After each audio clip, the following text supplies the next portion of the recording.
Hi hello friends, ఈరోజు మనం ఈ వీడియోలో ఇలాంటి సెంటెన్స్ని ఏ విధంగా ఫామ్ చేయాలనే దాని గురించి తెలుసుకుందాం.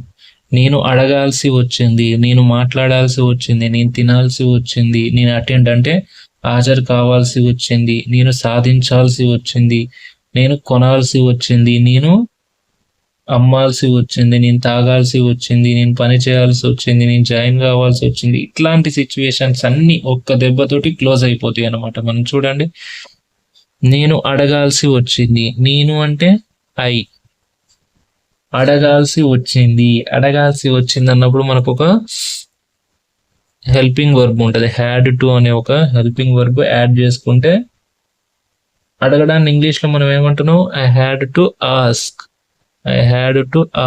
నేను అడగాల్సి వచ్చింది అంటే ఐ హ్యాడ్ టు ఆస్క్ అంటే అర్థమైంది, నేను అడగాల్సి వచ్చింది. ఇప్పుడు చూడండి, నేను అంటే ఐ, హ్యాడ్ టు మనకు అర్థమైంది కదా. హ్యాడ్ టు మాట్లాడాల్సి అంటే మాట్లాడడాన్ని ఇంగ్లీష్లో ఏమంటున్నాం? Talk. I had to talk అంటే నేను మాట్లాడాల్సి వచ్చింది. ఇప్పుడు ఇది మీరు కామెంట్ చేస్తారు కదా, ఇమీడియట్గా ఫాస్ట్ కామెంట్ చేయండి. నేను తినాల్సి వచ్చింది, ఐ హ్యాడ్ టు ఏమొస్తుంది? తినాల్సి. దాన్ని ఏమంటారో కామెంట్ చేయండి, ఇమీడియట్గా కామెంట్ చేసేయండి. అదేవిధంగా ఇంకా ఇవే కాకుండా ఇంకా సింపుల్ వేలో నేర్చుకోవాలనుకుంటే చూడండి, వెర్బ్స్ ఎక్కువ యూజ్ చేసుకోవాలి. అప్పుడు ఏమొస్తుంది? నేను తాగాల్సి వచ్చింది. అంటే దీన్ని నేనంటే ఐ, హ్యాడ్ టు. తాగాల్సి వచ్చింది అంటే drink. I had to drink అంటే నేను తాగాల్సి వచ్చింది. అబ్బా నాకు ఇష్టం లేదు, బట్ తప్పలేదు, నాకు తాగాల్సి వచ్చింది టైం అట్లా. నేను వినాల్సి వచ్చింది, నాకు ఆ క్లాస్ అంటే ఇష్టం లేదు, బట్ నేను వినాల్సి వచ్చింది అంటే దాన్ని ఏమంటాం ఇంగ్లీష్లో? లిజన్. లిజన్ అంటే ఐ హ్యాడ్ టు లిజన్ అంటే నేను వినాల్సి వచ్చింది. లెర్న్ అంటే ఏంది అర్థం? నేర్చుకోవడం. అంటే ఐ హ్యాడ్ టు లెర్న్ అంటే నేను నేర్చుకోవాల్సి వచ్చింది. ఇంగ్లీష్ ఎక్కడికి పోయినా ప్రతి జాబ్లో అవసరం ఉంటుంది కాబట్టి ఇంగ్లీష్ నేర్చుకోవడం అనేది మ్యాండేటరీ కాబట్టి ఐ హ్యాడ్ టు లెర్న్, నేను నేర్చుకోవాల్సి వచ్చింది. I had to learn English. Object గార్డ్ ఇట్లా పెట్టుకుంటే I had to learn English, నేను ఇంగ్లీష్ నేర్చుకోవాల్సి వచ్చింది అట్లా.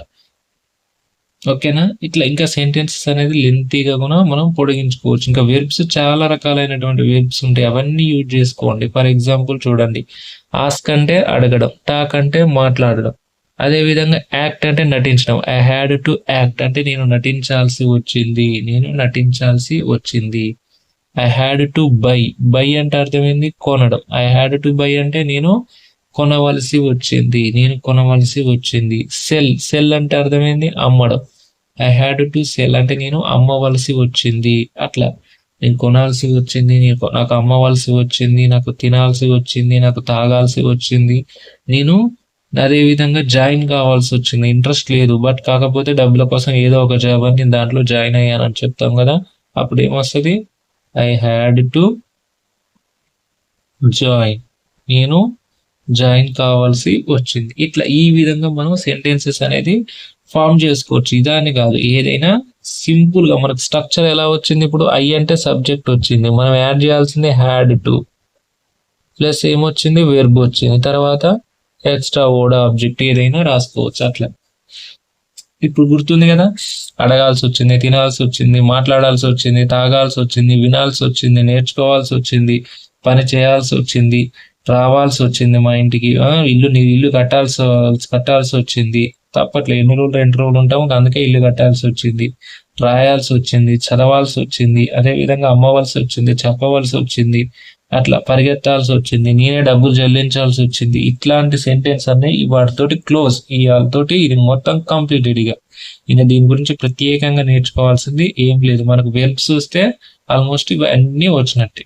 వెర్బ్స్ మనకు నేర్చుకోవాల్సింది హ్యాడ్ టు ఎప్పుడు వచ్చింది అంటే హ్యాడ్ టు ఎప్పుడు వచ్చింది? మాట్లాడాల్సి వచ్చింది అని చెప్తాం కదా. అలాంటి సిచ్యువేషన్ లో మనం అంటే గతంలో చేయవలసిన పనులను తెలియజేయాల్సి, గతంలో చేయాల్సి వచ్చిన పనులు చేయాల్సి వచ్చింది, తినాల్సి వచ్చింది, తాగాల్సి వచ్చింది, ఇట్లా గతానికి సంబంధించిన పనులన్నీ తెలియజేసేటప్పుడు మనం దీన్ని ఉపయోగించి వలసి వస్తుంది. సో ఇట్లా ఈ విధంగా నేర్చుకుంటే మనకి ఇంగ్లీష్ అనేది సింపుల్ గా ఈజీగా అర్థమవుతుంది. సో ఇంకా వెబ్స్ కావాలి అనుకుంటే మన దాంట్లో స్పోకెన్ ఇంగ్లీష్ ఛానల్ ఉంది కదా, దీంట్లో జాయిన్ కాండి. జాయిన్ అయ్యింది అనుకో మీకు ఇమీడియట్ గా ఏమొస్తుంది అంటే, మీకు జాయిన్ కాగానే పీడిఎఫ్స్, ఇప్పుడు నేను చెప్పే క్లాసులు అన్ని పీడిఎఫ్స్ అన్ని మీకు మెయిల్ ఐడి ఏది ఇస్తారో దానికి అన్నిటికీ నేను షేర్ చేస్తాను అనమాట. మీరు ఇచ్చే మెయిల్ ఐడికి అన్ని షేర్ చేస్తాను. మీరు చేయాల్సింది ఏం లేదు, దాంట్లో జాయిన్ కావాలి. మన ఛానల్లో జాయిన్ అయితే సింపుల్ గా ఈజీ వేలో ఉంటుంది. ఓకేనా? ఈజీగా అంటే మనకు పెద్ద కష్టపడాల్సిన అవసరం లేదు. ఒక్క రోజుల్లో మీరు కంప్లీట్ ఇంగ్లీష్ కూడా నేర్చుకోవచ్చు నన్ను అడిగితే. కాకపోతే మీరు ప్రాక్టీస్ కోసం మీకు డే వైజ్, డే 45 డేస్లో ఇంగ్లీషు, 25 డేస్లో ఇంగ్లీషు, నన్ను అడిగితే 7 డేస్ సరిపోద్ది ఇంగ్లీష్ నేర్చుకోవడానికి. 7 డేస్. లేదంటే మీకు ఒకవేళ వీడియో చేయమంటే ఒక 2 అవర్స్లో మొత్తం కంప్లీట్ ఎడిటింగ్ చేసుకుంటే 2 అవర్స్ ఒక వీడియో పెడితే లైఫ్ లాంగ్ ఇంగ్లీష్ నేర్చుకోవడానికి అదే పనికి వస్తుంది. వేరేది ఏముంది? నేను ఒక పీడిఎఫ్ ఇస్తా, ఒక పీడిఎఫ్ అందులో మొత్తం ఉంటాయి ఎట్లా ప్రాక్టీస్ చేసుకోవాలనేది. నెక్స్ట్ వచ్చేసి కంప్లీట్ లాంగ్ వీడియో, ఒక 2 అవర్స్ లాంగ్ వీడియో. కథం ఇక చాలు, ఇక మనకి ఇంగ్లీష్ తోటి ఇక సంబంధం లేదు, ఇక కంప్లీట్ గా అయిపోద్ది ఆ పీడిఎఫ్, ఆ 2 అవర్స్. ఇంకా ఇంగ్లీష్ రాదు అనే మాటే ఉండదు, ఇంగ్లీష్ అనేది ఈజీగా వస్తుంది. సో ఇట్లా నేర్చుకుంటే మనకి ఇంగ్లీష్ అనేది ఈజీ వేలో వస్తుంది అనమాట. సింపుల్. అడగాల్సి వచ్చింది, మాట్లాడాల్సి వచ్చింది, తినాల్సి వచ్చింది, తాగాల్సి వచ్చింది, ఇట్లా ఈజీ కదా, పెద్ద కష్టపడాల్సింది ఏముందా ఇందులో? మనకు నేర్చుకోవాల్సింది ఇది, అంతే, అయిపోయారు. మనకి ఇంగ్లీష్ రావాలంటే ఏముంటాయి ఫస్ట్ నార్మల్గా? ఇప్పుడు ఫర్ ఎగ్జాంపుల్ చూడండి, గణేష్,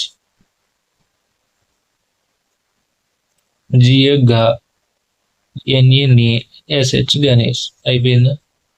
కడప, KDPA కడప అయిపోయింది. సెంటెన్స్ ఏమొస్తుంది? Subject, verb, object. ఈ 3 కదా మనం నేర్చుకోవాలి. సబ్జెక్ట్లు ఏముంటాయి? సబ్జెక్ట్ ఏముంటది మనకు? I, we, you, they, she, he, it.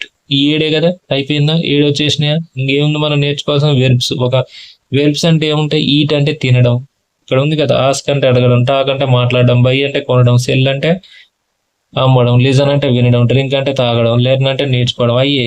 ఇప్పుడు సబ్జెక్ట్ అంటే ఐ లెర్న్ అంటే నేను నేర్చుకున్నాను, ఐ డ్రింక్ నేను తాగాను, ఐ లిజన్ నేను విన్నాను, ఐ సెల్ నేను అమ్మాను. ఇంతే.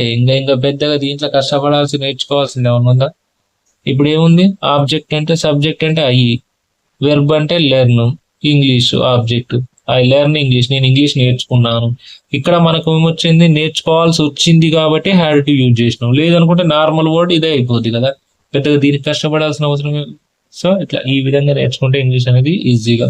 ఓకే, ఇలాంటి ఇన్ఫర్మేషన్ వీడియోస్ కోసం మన ఛానల్ని సబ్స్క్రైబ్ చేయండి. Thank you.